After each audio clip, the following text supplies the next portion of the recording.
오늘 하나님께서 저와 여러분에게 주시는 말씀은 골로새서 3장 22절에서 4장 1절 말씀입니다. 한 절씩 교독하고 마지막 절은 함께 읽겠습니다. 종들아, 모든 일에 육신의 상전들에게 순종하되 사람을 기쁘게 하는 자와 같이 눈가림만 하지 말고 오직 주를 두려워하여 성실한 마음으로 하라.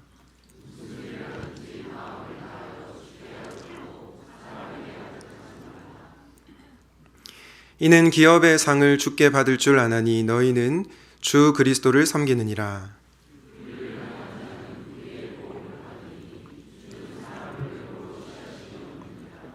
함께 읽겠습니다. 상전들아, 의와 공평을 종들에게 베풀지니 너희에게도 하늘에 상전이 계심을 알지어다. 아멘. 오늘은 월요일을 위한 복음이라는 제목으로 말씀을 나누겠습니다. 여러분, 식당 이름 중에 TGIF가 있죠. 많은 분들이 알 텐데 Thank God It's Friday 약자입니다. 금요일을 맞이해서 주말을 앞둔 해방감과 기쁨을 표현하는 뜻입니다. 여러분, 모든 직장인들에게 금요일은 어떤 날입니까? 정말 해방의 날이죠. 좋은 소식입니다. 드디어 힘든 직장으로부터 자유롭게 된다는 생각 때문입니다. 만약에 이 식당 이름을 TGIM 이렇게 정했다면 아마 이 식당은 망했을 겁니다. 왜냐하면 월요일은 출근해야 하는 괴로운 날이기 때문이죠. 아마 목회자들은 좋아했을 것입니다. 왜냐하면 우리 목회자들은 월요일 날 쉬거든요. 어쨌든 대부분 직장인은 주말을 보내고 월요일을 맞이할 때 오늘도 출근해야 하나라는 생각을 할 것 같습니다. 그런데 여러분, 우리가 가장 많은 시간을 보내는 곳이 어디입니까? 우리의 일터와 가정이죠. 월요일부터 토요일까지 우리 삶의 시간의 대부분을 저와 여러분은 가정과 또 직장에서 보내게 됩니다. 그래서 저는 주일만이 아니라 월요일부터 토요일까지 이 주중을 위한 복음이 필요하다고 믿습니다. 오늘은 일에 관한 내용을 다루려고 하는데요. 먼저 본론으로 들어가기 전에 노동에 관한 성경적 입장을 정리하고 본론으로 들어가겠습니다. 여러분, 일은 저주일까요? 축복일까요? 어떤 분이 대답하셨죠? 네, 축복이라고 대답하는 분들이 계시는데 많은 분들이 일을 저주라고 생각하는 경향이 있는 것 같습니다. 실제로 창세기 3장에 보면 하나님께서 아담에게 너는 죽는 날까지 수고해야 된다. 그래야 먹을 것을 먹을 수 있다. 이 말씀을 보고 노동을 저주라고 생각하는 경향이 있는 것 같습니다. 하지만 성경이 일에 대해서 보는 관점은 다릅니다. 성경은 분명히 노동, 일을 축복으로 보고 있습니다. 여러분, 생각해 보십시오. 타락 이전에 하나님께서 무엇을 하셨습니까? 온 세상 만물을 창조하셨습니다. 그리고 저와 여러분을 만드셨습니다. 이것이 바로 일이라고 할 수 있죠. 그리고 하나님께서는 인간을 대리 통치자로 삼으시고 에덴 동산을 다스리라는 문화 명령을 하셨습니다. 이것을 볼 때 하나님은 일을 좋아하시는 분이시고 또 성경은 일을 축복으로 본다, 긍정적으로 본다는 것을 잘 알 수 있습니다. 그럼에도 불구하고 우리는 일이 저주처럼 느껴질 때가 있는 것 같습니다. 앞서 말씀드린 것처럼 타락으로 말미암아 수고와 고통이 우리의 삶으로 들어왔기 때문이죠. 과도한 업무로 인한 번아웃, 성과를 내야 한다는 부담감, 인간관계에서의 어려움, 그리고 육아 스트레스, 이렇게 우리는 직장과 가정에서 일을 하면서 괴로움을 느낄 때가 많이 있는 것 같습니다. 이런 우리에게 필요한 것은 복음입니다. 왜냐하면 복음은 우리를 죄와 수고와 고통으로부터 자유롭게 하는 소식이기 때문이죠. 그렇다면 여러분, 복음을 만날 때 우리는 무엇으로부터 자유를 경험할 수 있을까요? 오늘은 복음을 만날 때 우리가 무엇으로부터 자유를 경험한다라는 주제로 말씀을 전하려고 하는데요.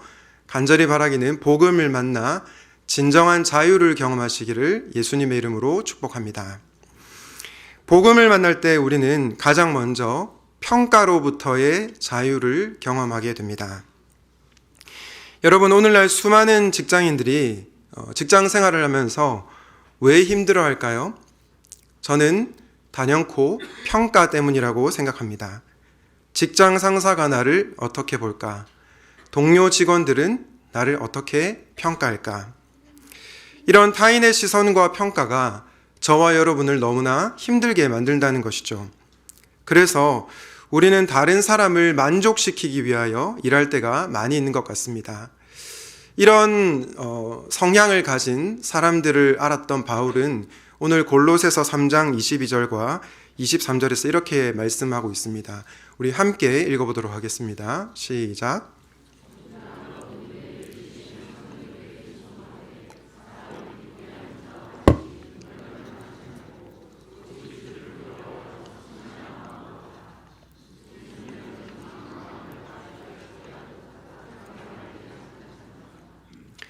여러분, 22절 말씀해 보니까 종들아 육신의 상전들에게 순종하라 라고 하는데 그 뒤에 나오는 말씀을 한번 주목해 봅시다. 사람을 기쁘게 하는 자와 같이 눈가림만 하지 말라. 유진 피터스 목사님은 이 구절을 이렇게 번역합니다. 사람을 기쁘게 하려는 것처럼 보는 눈이 있을 때에만. 직장 생활을 하면 여러 종류의 유형을 만납니다. 저도 신학대학원에 진학하기 전에 3년간 일반 직장 생활을 했었는데요. 직장인들 가운데 정말로 위에 언급한 유형이 있습니다. 직장 상사가 볼 때는 굉장히 열심히 일을 하는데 그렇지 않을 때는 대충대충 일을 할 때가 있는 거죠. 또 직장 상사에게 겉으로는 순종하는데 뒤에 가서는 뒷담화를 하는 그런 사람들이 있습니다. 왜 이렇게 할까요? 그것은 사람을 기쁘게 하기 위함입니다. 사람들에게 좋은 평가를 받아서 승진하기 위함이요, 회사 생활을 무탈하게 하기 위함인 것이죠. 그런 이들을 향해 사도 바울이 이렇게 권면하고 있습니다. 오직 주를 두려워하여 성실한 마음으로 하라. 주께 하듯 하고 사람에게 하듯 하지 말라. 여러분, 우리가 왜 성실하게 일해야 합니까? 궁극적으로는 직장 상사를 기쁘게 하기 위함이 아닙니다. 물론 상사의 마음을 기쁘게 하는 것이 필요합니다. 하지만 우리가 궁극적으로 성실하게 일하는 이유는 주님을 경외하기 때문이라는 것입니다. 또한 우리가 왜 사람들에게 잘해야 합니까? 그것은 주님께 하듯 하는 것이기 때문입니다. 주님은 저와 여러분이 가식적으로 관계에 맺기를 원하지 않으시죠. 앞과 뒤가 다르기를 원하지 않으십니다. 우리가 일관성 있게 단일한 마음으로 관계에 맺기를 원하십니다. 그래서 우리가 일을 열심히 하고 다른 사람들과 좋은 관계를 맺는 이유는 사람들의 눈치 때문이 아니라 바로 주님 때문이라는 것입니다. 갈라디아서 2장에 보면 사람의 시선과 평가를 굉장히 의식하는 베드로가 나옵니다. 갈라디아서 2장 11절부터 14절 말씀을 보겠습니다. 그런데 게바가 반디옥에 왔을 때에 잘못한 일이 있어서 나는 얼굴을 마주보고 그를 나무랐습니다. 그것은 게바가 야고보에게서 몇몇 사람이 오기 전에는 이방 사람들과 함께 음식을 먹다가 그들이 오니 할례 받은 사람들을 두려워하여 그 자리를 떠나 물러난 일입니다. 나머지 유대 사람들도 그와 함께 위선을 하였고 마침내는 바나바까지도 그들의 위선에 끌려갔습니다. 나는 그들이 복음의 진리를 따라 똑바로 걷지 않는 것을 보고 모든 사람 앞에서 게바에게 이렇게 말하였습니다. 당신은 유대 사람인데도 유대 사람처럼 살지 않고 이방 사람처럼 살면서 어찌하여 이방 사람더러 유대 사람이 되라고 강요합니까? 여러분, 원래 베드로는 안디옥 교회에서 이방인과 자유롭게 교제를 했습니다. 그런데 율법을 강조하는 유대인들이 오자 어떻게 합니까? 두려워하여 그 자리를 피했다. 이방인과 마치 교제하지 않는 사람처럼 행동했다라는 것입니다. 바울은 이에 대해서 굉장히 분개해서 베드로를 꾸짖습니다. 왜냐하면 위선은 복음을 따라 걷지 않는 행동이기 때문입니다. 사람들의 시선과 평가를 의식해서 한 행동이었기 때문이죠. 바울이 이렇게 호되게 베드로를 혼냈던 이유는 위선은 복음과는 정반대되는 행동이기 때문입니다. 저는 베드로뿐만 아니라 저도 그렇고 이 자리에 계신 여러분들도 그렇고 위선의 죄를 범할 때가 있다고 생각합니다. 사람들이 볼 때에는 굉장히 잘하지만 그렇지 않을 때는 다르게 행동하는 것. 저와 여러분의 모습 가운데 이런 모습이 있다라는 것입니다. 그렇다면 여러분, 우리는 이 사람들의 시선과 평가로부터 어떻게 자유를 경험할 수 있을까요? 우리는 고린도전서 4장을 통해 답을 알 수 있습니다. 우리 함께 고린도전서 4장 3절과 4절을 읽도록 하겠습니다. 시작.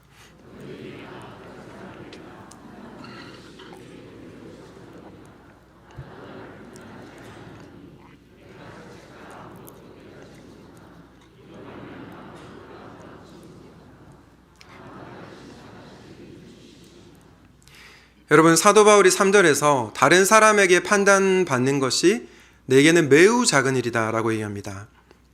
바울이 사람들의 평가와 시선을 중요하게 생각 안 한 것이 아닙니다. 그런데 왜 다른 사람들의 평가와 시선, 판단이 매우 작은 일이라고 했습니까?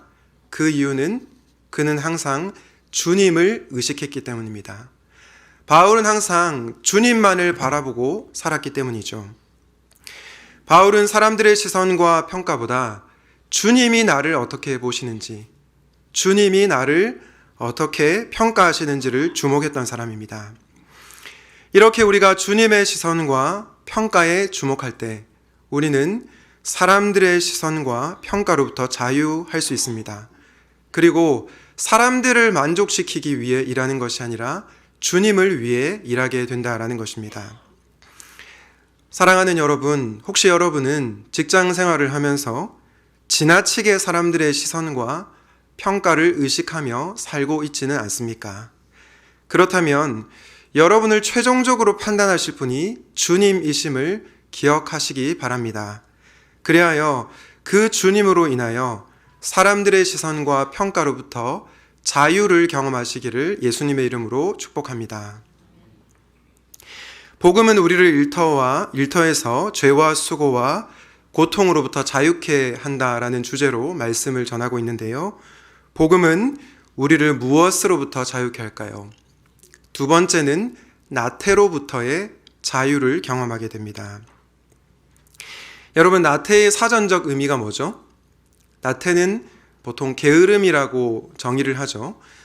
그런데 고려신학대학원의 신원하 교수님은 나태를 이렇게 정의하고 있습니다. 나태는 사랑해야 할 대상에게 마땅히 기울여야 할 관심과 노력을 쏟지 않는 근본적인 사랑의 결핍입니다. 여러분, 나태가 무엇입니까? 단순한 게으름이 아니라 사랑 없음, 관심 없음이라는 것입니다. 사실 우리는 사랑이 없기 때문에 게을러진다라는 것입니다. 골로새서 3장 22절과 23절 말씀을 다시 한번 보겠습니다. 종들아, 모든 일에 육신의 상전들에게 순종하되 사람을 기쁘게 하는 자와 같이 눈가림만 하지 말고 오직 주를 두려워하여 성실한 마음으로 하라. 무슨 일을 하든지 마음을 다하여 주께 하듯 하고 사람에게 하듯 하지 말라. 여러분, 우리가 왜 성실하게 일을 하지 않을까요? 가만히 생각해 보면 그 일을 사랑하지 않기 때문입니다. 또한 우리는 왜 사람들을 대할 때 정성껏 대하지 않을까요? 가만히 생각해 보면 그 사람을 사랑하지 않기 때문이죠. 정말 어떤 일을 사랑하면 어떻게 됩니까? 누가 시키지 않아도 최선을 다해서 일합니다. 정말 어떤 사람을 사랑하면 그 사람을 위해서 뭐든지 하려고 한다라는 것입니다. 예전에 제가 분당에 있는 한 고깃집에 가서 감동을 받은 적이 있습니다. 고깃집에서 고기를 시켰는데 거기서 아르바이트라는 직원이 정말 최선을 다해서 일을 하는 것입니다. 너무 바쁜 상황이었는데요. 일단 제가 들어갔을 때 정말 환하게 웃으시더라고요. 그리고 정성을 다해 서빙을 했고요. 밑반찬이 떨어지는 즉시 리필을 해주면서 정말 최선을 다해서 일하는 모습을 보였습니다. 그리고 서비스로 음료수까지 주면서 정말 감동을 받았습니다. 제가 너무 감동을 받아서 여기 서비스가 정말 최고이네요, 이렇게 얘기를 했습니다. 그러자 그 직원이 정색하면서 저에게 이렇게 말을 하는 겁니다. 서비스가 아니라 진심입니다. 네, 이렇게 얘기를 하는데 저는 이 직원은 뭐가 되어도 되겠다, 이런 생각을 했습니다. 그런데 여러분, 이 직원이 열심히 일한 동기가 뭘까요? 정성껏 대접해야 할 고객에게 최선을 다했던 것입니다. 관심과 노력을 쏟고 나태하지 않았던 것입니다. 결국 상대방에 대한 사랑이 일을 열심히 하게 만들었다는 것입니다. 저는 이 직원을 보면서 저도 이런 마음으로 일을 해야 되겠다라는 생각을 했던 적이 있습니다. 그렇다면 여러분, 일반 직원들만 나태하지 않아야 될까요? 그렇지 않습니다. 직장 상사들, 그리고 사장님들도 나태하지 않아야 됩니다. 우리 골로새서 4장 1절 함께 읽도록 하겠습니다. 시작.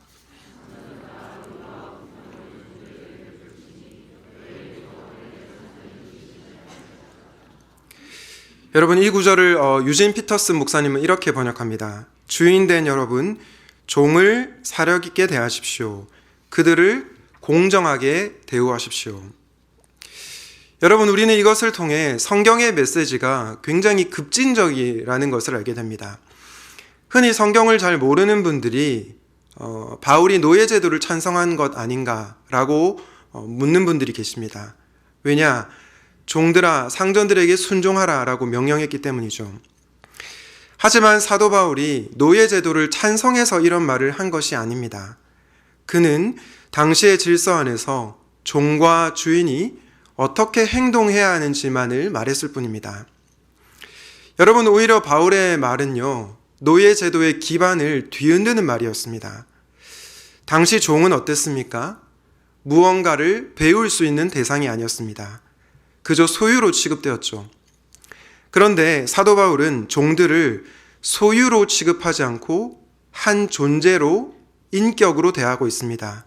그래서 그들도 모종의 책임감 있는 행동을 하라고 종들에게 권면을 했던 것입니다. 게다가 바울은 종들에게만 명령을 한 것이 아니죠. 우리가 4장 1절에서 확인했듯이 주인들에게도 명령했습니다. 종들을 사려 깊게 대하라. 그리고 그들을 공정하게 대우하라. 결국 바울은 종과 주인을 평등하게 보았습니다. 왜냐? 종과 주인은 하나님의 형상으로 창조된 동등한 존재이기 때문입니다. 그러므로 우리는 바울이 노예제도를 찬성했다고 오해해서는 안 되는 것입니다. 제가 잠시 곁길로 빠졌는데요. 어쨌든 바울은 주인들을 향해서도 명령을 합니다. 종들을 사렵게 대하라. 그리고 그들을 공정하게 대우하라. 그런데 여러분, 어떻게 주인들이 종들을 이렇게 대할 수 있을까요? 사랑하면 됩니다. 나태하지 않으면 되는 거죠. 관심을 가지게 되면 종들을 위해서 일하게 되어 있다라는 것입니다. 제 대학 동기 중에 대학을 졸업한 뒤 기독교 직장에서 일한 한 명의 친구가 있습니다. 지금은 그 직장을 퇴사하고 일반 직장에 다니고 있는데요. 한 번은 저에게 찾아와서 그 기독교 직장을 신랄하게 욕하고 비판하는 것입니다. 자초지종을 들어봤더니 그 회사의 사장님이 갑질이 너무 심하다라는 것입니다. 정당한 노동의 대가는 지급하지 않고 열정페이를 강요하는 그런 직장이었습니다. 그리고 직원들을 함부로 대하는 그런 사장님이라고 얘기를 했습니다. 그런데 여러분, 그 사장님이 공교롭게도 직분자라는 것을 아십니까? 그래서 본인이 출석하는 교회에 헌금을 엄청나게 많이 하는데 실제 직원들은 이 사장님을 존경하지 않는다고 친구가 얘기해 줬습니다. 여러분, 왜 이 사장님이 이렇게 행동을 할까요? 직원들을 사려 깊게 생각하지 않기 때문입니다. 공정하게 대우하지 않기 때문입니다. 이 사장님이 이렇게 행동하는 궁극적인 이유는 나태하기 때문입니다. 사랑해야 할 대상에게 관심이 없고 사랑하지 않기 때문이죠. 여러분, 우리는 이렇게 어떤 직위에 있든지 간에 나태에 빠질 수가 있습니다. 사랑하지 않고 살아갈 수 있다는 것입니다. 그렇다면 여러분, 우리는 이 나태로부터 어떻게 자유를 경험할 수 있을까요? 일반 직원이나 사장님이나 우리는 어떻게 하면 사랑해야 할 대상에게 관심을 쏟을 수 있을까요? 저는 우리가 하나님의 은혜와 사랑을 알 때 가능하다고 믿습니다. 우리 고린도전서 15장 10절 함께 읽도록 하겠습니다. 시작.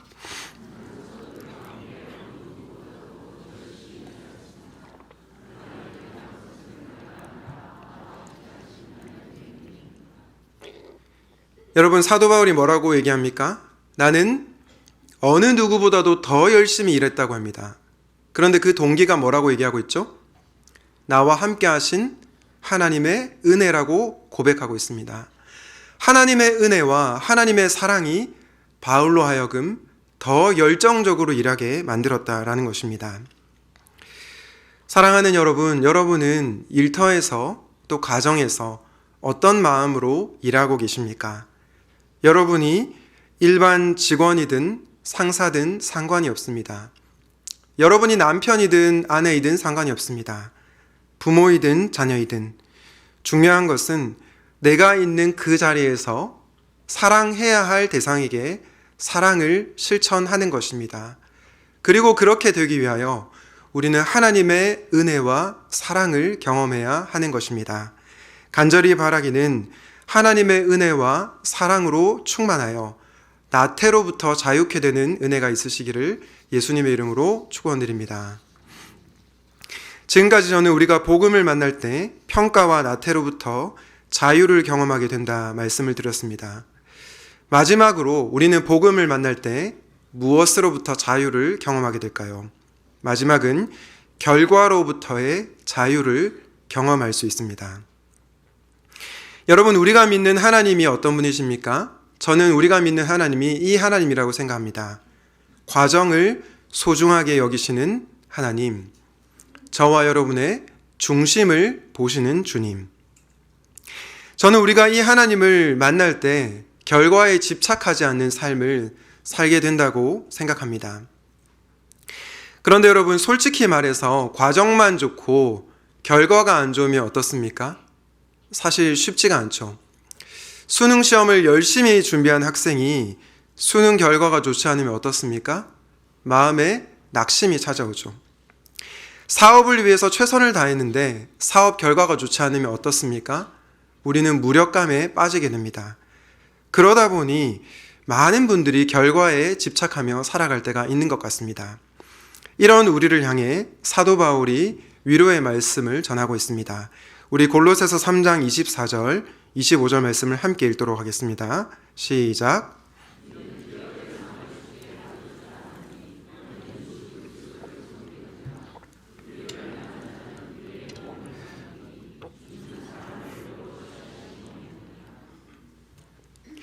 여러분, 바울이 24절에서 뭐라고 얘기합니까? 기업의 상을 받을 것이다.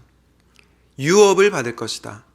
영원한 하나님의 나라를 선물로 받을 것이다 라고 말씀하고 있습니다. 다시 말해, 저와 여러분이 전쟁터와 같은 가정과 직장에서 살아가고 있지만 결국 우리는 영원한 하나님 나라를 선물로 받게 될 것이라는 것입니다. 그리고 25절의 말씀에 주님은 사람을 외모로 취하지 않으신다. 무슨 뜻입니까? 하나님이 저와 여러분의 중심을 보신다라는 것입니다. 이 사실을 믿을 때 우리는 결과로부터 자유를 경험할 수 있습니다. 사랑하는 성도님 여러분, 최선을 다해서 일하고 있는데 아무 결과가 없어서 속상하십니까?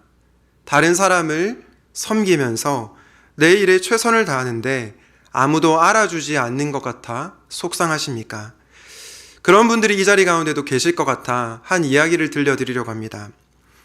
팀 켈러 목사님의 일과 영성이라는 책에 보면 니글의 이팔이라는 이야기가 나옵니다. 이 이야기는 반지의 제왕으로 잘 알려진 J.R. 톨킨이 지은 작품인데요. 사실 사람이 일하다 보면 누구나 지치기 마련이지 않습니까? 그런데 톨킨도 이야기를 쓰다가 지친 적이 있었습니다. 당시에 이야기가 써내려가야 할 것은 많은데 2차 세계대전이 시작이 되었고 또 써야 할 그 글들이 정말 산더미와 같이 많았다고 했습니다. 그래서 톨킨의 마음은 더더욱 무거워졌죠. 그의 마음 한편에는 반지의 제왕이라는 그 거대한 소설을 쓰고자 하는 원대한 꿈이 있었지만 모든 상황이 그를 돕지 않는 것만 같았습니다. 나이는 점점 들어가고 있었고 그의 상황은 도무지 글을 쓸 수 있는 상황이 아니었습니다. 그 시점에 쓴 글이 바로 니글의 이파리라는 이야기입니다. 이 이야기의 주인공인 니글은 톨킨의 소설 속 화가의 이름입니다. 이 니글에게는 간절한 소원이 하나 있었는데요. 바로 작은 나뭇잎에서 시작해서 무성하고 웅장한 나무를 그리는 것이었습니다. 하지만 니글은 이파리 하나만 그렸을 뿐 그림을 완성하지 못했습니다. 왜냐하면 평소 그에게 완벽주의적인 성향이 있었고 또 주변 사람들을 도와주는 따뜻한 마음이 있었기 때문입니다. 평소 마음이 따뜻한 니글은 이웃들의 도움을 외면하지 못합니다. 그러던 어느 날 하루는 비가 억수같이 쏟아졌습니다. 그날 옆집 남자가 니글을 다급히 찾아 부탁합니다. 내 아내가 아프니 의사 좀 불러주세요. 마음이 따뜻했던 니글은 의사를 불러주러 빗속을 뚫고 의사에게 갔습니다. 그리고 독감에 걸려서 고열에 시달리다가 결국 죽음을 맞이하게 됩니다. 니글은 자신을 찾아온 죽음의 사자에게 엉엉 울면서 말합니다. 저는 아직 이파리 하나만 달랑 그렸을 뿐이에요. 그렇게 죽음을 맞이한 니글은 하늘나라로 가는 기차에 태워졌습니다. 기차가 하늘나라 가장자리에 이르렀을 때 니글은 깜짝 놀라게 됩니다. 왜냐하면 그 천국에 자기가 완성하지 못했던 무성하고 웅장한 나무가 있었던 것입니다. 가지는 길게 뻗어 바람에 나부끼고 잎사귀는 넓게 벌어져 있었습니다. 내가 이 땅에서 그린 것은 고작 이파리 하나였는데 천국에 가보니 그 일이 아름답게 완성되어 있었던 것입니다. 팀켈러 목사님은 니글의 이파리를 언급하며 이렇게 말합니다. 무슨 일을 하든지 진짜 나무가 있다는 사실을 알아야 한다. 정의와 평화가 넘치는 도시, 빛나고 아름다운 세계, 흥미진진한 이야기, 질서, 치유, 그 밖에 무엇을 추구하든 진짜는 따로 있다. 하나님이 계시고 주님이 고쳐주실 미래의 새 세상이 있다. 지금 하고 있는 일은 그걸 부분적으로나마 다른 이들에게 보여주는 작업이다. 다음 문장을 같이 한번 읽도록 하겠습니다. 시작. 지금 저마다 추구하는 온전한 나무는 장차 반드시 열매를 맺을 것이다. 이러한 사실을 제대로 마음에 새긴다면 평생 나뭇잎 한두 장 그리는데 그친다 하더라도 낙심하지 않으며 만족스럽고 기쁘게 일할 것이다. 사랑하는 성도님 여러분, 혹시 여러분의 삶에 아무런 열매가 없는 것 같아 속상하십니까? 그렇다면 여러분이 지금 하고 있는 일 그 자체가 의미가 있다는 것을 잊지 마시기 바랍니다. 왜냐하면 하나님은 여러분의 그 수고와 과정을 지켜보고 계시고 저와 여러분의 중심을 아시는 분이시기 때문입니다. 여러분이 직장에서 종이 한 장을 복사하는 것, 그리고 가정에서 갓난아이의 기저귀를 가는 것, 이 모든 일이 비록 하찮아 보인다 할지라도 먼 훗날 멋지고 아름답게 완성되어 있을 것입니다. 이 사실을 기억하시고 여러분의 가정과 직장에서 감당해야 할 일들을 성실한 마음으로 감당하시기를 바랍니다. 또한 무슨 일을 하든지 사람에게 하듯 하지 말고 주님께 하듯 하시기 바랍니다. 바로 그때 여러분은 기업의 상을 받을 줄로 믿습니다. 바라기는 여러분이 수고하는 모든 과정이 의미가 있다는 것을 기억하시고 결과로부터 자유함을 경험하는 저와 여러분이 되시기를 예수님의 이름으로 축원드립니다. 말씀을 맺겠습니다. 오늘은 월요일을 위한 복음이라는 제목으로 말씀을 전했습니다. 설교 초도에 말씀드린 것처럼 복음은 주일뿐만 아니라 주중에도 필요합니다. 물론 여러분들이 일상에서 살아가는 것이 너무나 고되고 힘들 것입니다. 그러나 여러분을 궁극적으로 판단하시는 주님으로 인하여 사람들의 시선과 평가로부터 자유하게 되시기를 축복합니다. 또한 사도 바울이 하나님의 은혜로 말미암아 더 많이 수고하였던 것처럼 나태로부터도 자유하게 되시기를 소원합니다. 무엇보다 당장 내 삶에서 눈에 보이는 가시적인 결과가 나타나지 않는다 할지라도 여러분이 죽게 하는 모든 일이 결국에는 열매 맺을 것을 기대하며 결과로부터도 자유하게 되시기를 예수님의 이름으로 축복합니다. 이 사실을 기억하시고 내일 여러분의 가정과 일터로 나아가실 때 Thank God it's Monday 라고 고백하는 저와 여러분의 삶이 되시기를 예수님의 이름으로 축원드립니다. 아멘. 오늘 말씀을 기억하면서 함께 은혜로다 찬양하도록 하겠습니다. 사랑하는 주님, 이 시간 각자의 가정과 일터에서 고된 수고와 노동을 하고 계시는 성도님들을 하나님 앞에 의탁하며 기도드립니다. 사람들의 시선과 평가로부터 자유롭지 못하여 고통을 받고 있는 우리 성도님들이 계시다면 사람들의 시선과 평가 위에 주님의 시선과 평가가 있음을 기억하게 하시고 평가로부터 자유를 경험하는 모든 성도님들 되게 하여 주시옵소서. 하나님, 우리가 게으른 이유는 사랑하지 않아서라는 말씀을 들었습니다. 하나님 아버지, 우리가 언제부턴가 우리에게 주어진 일을 그냥 형식적으로 감당하고 있지는 않은지 돌아보기를 원합니다. 사도 바울이 하나님의 은혜로 더 많이 수고하였던 것처럼 우리에게도 하나님의 은혜와 한량없는 사랑을 부어주셔서 나태의 죄에 빠지지 않는 저희 모두가 되게 하여 주시옵소서. 하나님, 결과로부터 자유롭지 못한 수많은 영혼들이 있습니다. 이 세상에서 내가 하고 있는 일이 아무런 의미가 없는 것 같고 하찮아 보일 때가 있는 것 같습니다. 그러나 최후의 그날 하나님께서 착하고 충성된 종아, 네가 그동안 수고했다라고 칭찬해 주실 것이며 우리는 기업의 상을 받을 것입니다. 그 사실을 기대하면서 우리가 결과로부터도 자유를 경험하는 사랑하는 모든 성도님들 되게 하여 주시옵소서. 한 주간 정말로 고된 수고와 노동을 하고 계시는 우리 성도님들의 삶을 굽어 살펴주시고 주님께서 찾아가 주셔서 주님이 주실 수 있는 참된 쉼과 회복을 부어 주시옵소서. 그리하여 주님 안에서 참된 안식과 회복을 경험하는 모든 성도님들이 되게 하여 주시옵소서. 주님께서 우리에게 주신 물질이 주님께 돌려드립니다. 주님, 이 물질의 고백을 통하여 우리의 삶의 주인이 주님이심을 고백하게 하시고 이 물질을 사용하여 주셔서 하나님의 나라가 확장되는 놀라운 은혜가 있게 하여 주시옵소서. 주 예수 그리스도의 은혜와 하나님의 사랑과 성령의 교통하심이 복음으로 말미암아 평가와 나태와 결과로부터 자유하기를 소원하는 모든 무리들 가운데 함께 있을지어다. 아멘.